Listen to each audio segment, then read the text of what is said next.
it's Amy, and I'm here today to do the wrap-up of the first 5 books that I've read this year. So obviously books 1 through 5.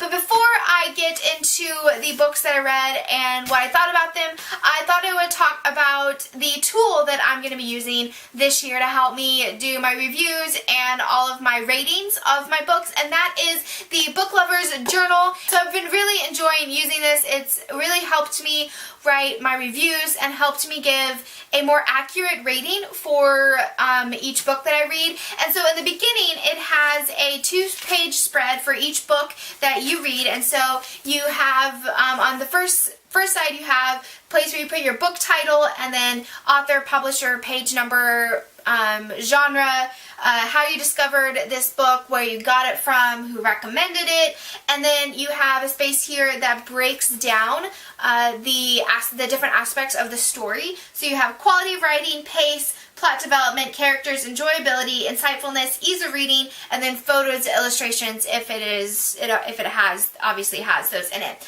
And then on this side it has a place to put your thoughts on it, so it'll help you write your review if you're going to write a review, or obviously do a review when you do videos. So, and then also in the back it has a section where you can write down books that are recommended or books that you find that you're like, oh, I want to read that. And so I like it because it gives you a place to put the book title, the author, the length, who recommended it, and the genre. So definitely recommend the Book Lovers Journal. It's definitely a great tool. So yes, not a sponsored video, just really like the product. Okay.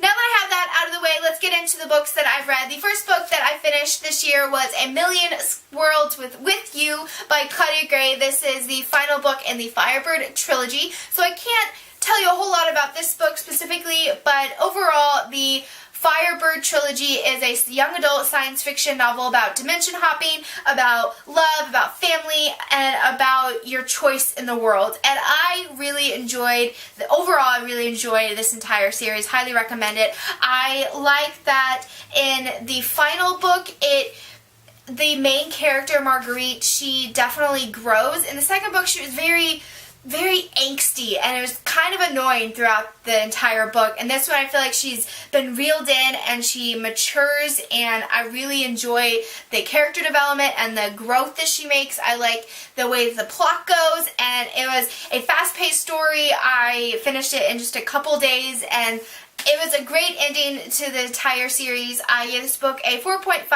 out of 5 stars if you're wondering how that broke down in the categories. Quality of writing got a 9 out of 10. Pace got a 10 out of 10. Plot development got 9 out of 10. Characters got 9 out of 10. Enjoyability gave an 8 out of 10 because there were just some aspects that were, oh my goodness, why? And then the next one is insightfulness, 9 out of 10, ease of reading, 10 out of 10, and then this one is photos, illustrations. I gave it a 10 out of 10 because I love the cover.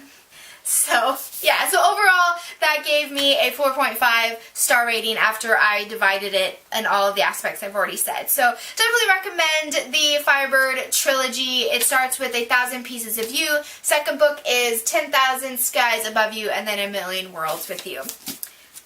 Pick it up if you haven't read the series. It's fantastic. Moving on to book number 2, and that is Shopaholic Ties the Knot by Sofia Kinsella. This is, I believe, the 3rd book in the Shopaholic series. It's either the 3rd book or the 4th book. I think it's the 3rd book. So I liked Confessions of a Shopaholic, and I liked the 2nd book, and I just had to continue on in the story. Not that I think they are the greatest pieces of literature, and not because I absolutely love the characters, but there's just something about Becky, who is the main character, that I just have to know what the heck she's going to get into and how she's going to get herself out of it. And so I just had to pick it up. I wouldn't say that this is my favorite book in the series thus far, and it's definitely not my favorite book of Sofia Kinsella's, but if you like Sofia Kinsella and you just are looking for a really just, not like fun read, but cute read, an easy read,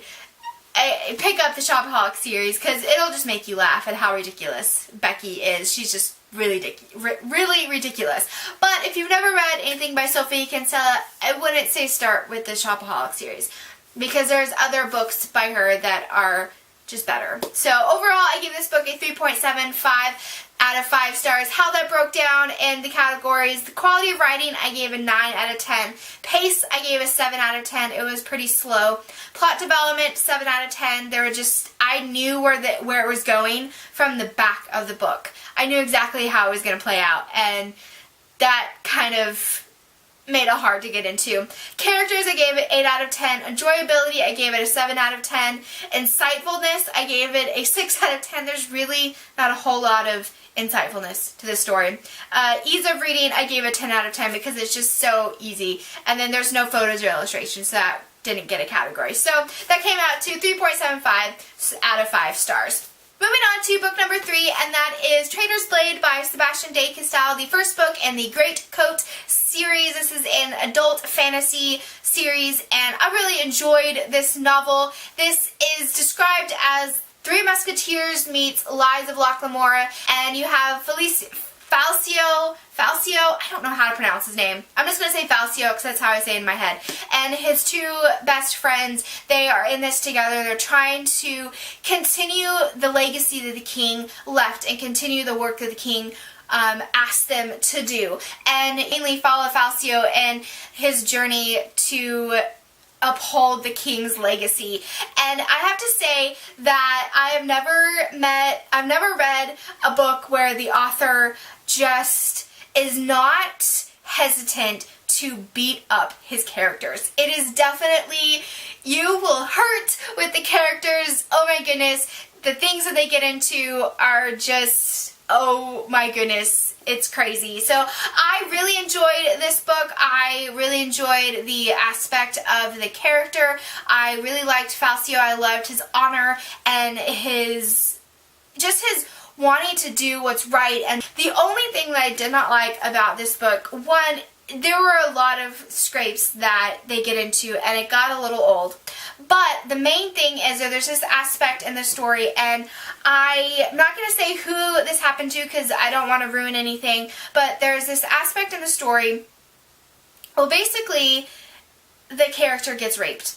And I'm not okay with that.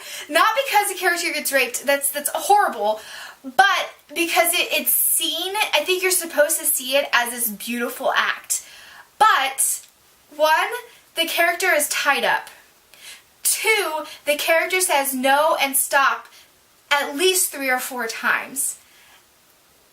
And it doesn't happen. And then you're supposed to think this is beautiful.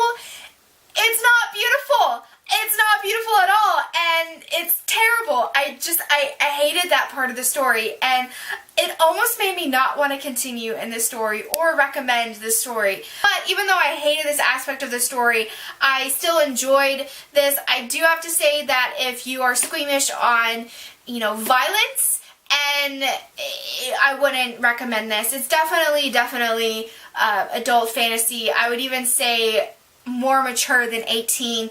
There are aspects of it that are pretty hard to get through, but I think the writing is great, the world building is great, and I'm really looking forward to continuing on in this series. So overall, I gave it a 4 out of 5 stars, and how that breaks down is you have quality of writing, 8 out of 10, pace, plot development, and characters are 9 out of 10, enjoyability is 7 out of 10, and insightfulness and ease of reading are 8 out of 10, and this doesn't have photos or illustrations. So that broke down to 4 out of 5 stars for Traitor's Blade. Okay, moving on to book number 4.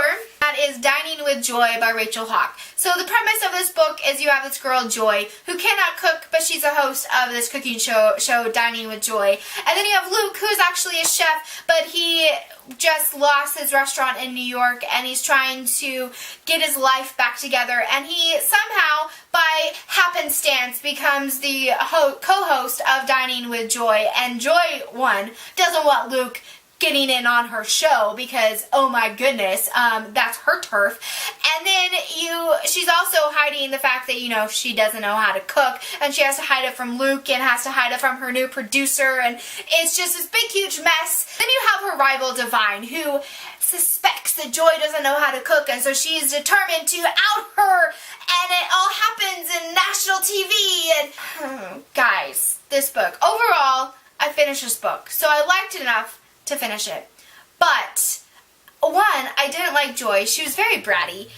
She was this rich girl that is very entitled, and she's like, I just want a simpler life. Well, tell the dang truth. Stop lying. And then you have Luke, who is just like this guy who's just smitten with Joy, and he's like this puppy dog that just is like pursuing her, but it doesn't really make sense why he's pursuing her because she's a jerk to him. And then you have Divine, who, one, this really bugged me, Divine's name is spelled D-E-V-I-N-E on the back of the cover, but it's spelled differently in the inside. Terrible. I mean, it has nothing to do with the writing, but that really just bugged me on a editing standpoint.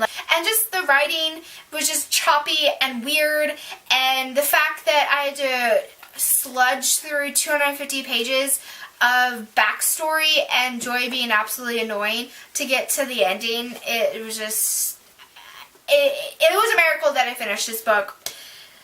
Yeah, so I definitely don't recommend this book. Overall, I gave it a 3 out of 5 stars, and how that breaks down, you have quality of writing is 7 out of 10, which is kind of being a little generous. And then you have pace, plot development, characters, enjoyability, and ease of reading is 6 out of 10, and then insightfulness is 5 out of 10, because basically you have a rich little girl complaining about her kind of perfect life. Get over yourself. So I didn't like it. I mean, I liked it, but I didn't like it. I liked it enough to finish it, and so it was okay, but definitely wouldn't recommend this book. Okay, now moving on to the last book, book number 5, and that is Everything by Nicola Yoon, and I really, really loved this book. I read this book during the 24 and 48 hour readathon, so I have a full review of my wrap-up, which I'll put down below with the time, so if you want to know all of my thoughts on this book, please go watch that, because all I'm going to say is I really love this book and definitely recommend it, and I gave it a 4.5 out of 5 stars, and how that breaks down is you have quality of writing is 8 out of 10, and then you have pace and plot development, enjoyability, and insightfulness was 9 out of 10, and then characters and ease of reading was 10 out of 10. Characters, I love the characters, and the ease of reading, I read it in 4 hours, so definitely amazing. So that all wrapped up to be 4.5 out of 5 stars. Highly recommend Everything by Nicola Yoon. So that wraps up the first 5 books that I read in 2017. Let me know down below if you've read any of these books, your thoughts on them, whether you agreed, whether you disagreed, if you're planning on picking up any of these books. And guys, I hope you're having a great reading month, and I will see you on the flip side. Bye!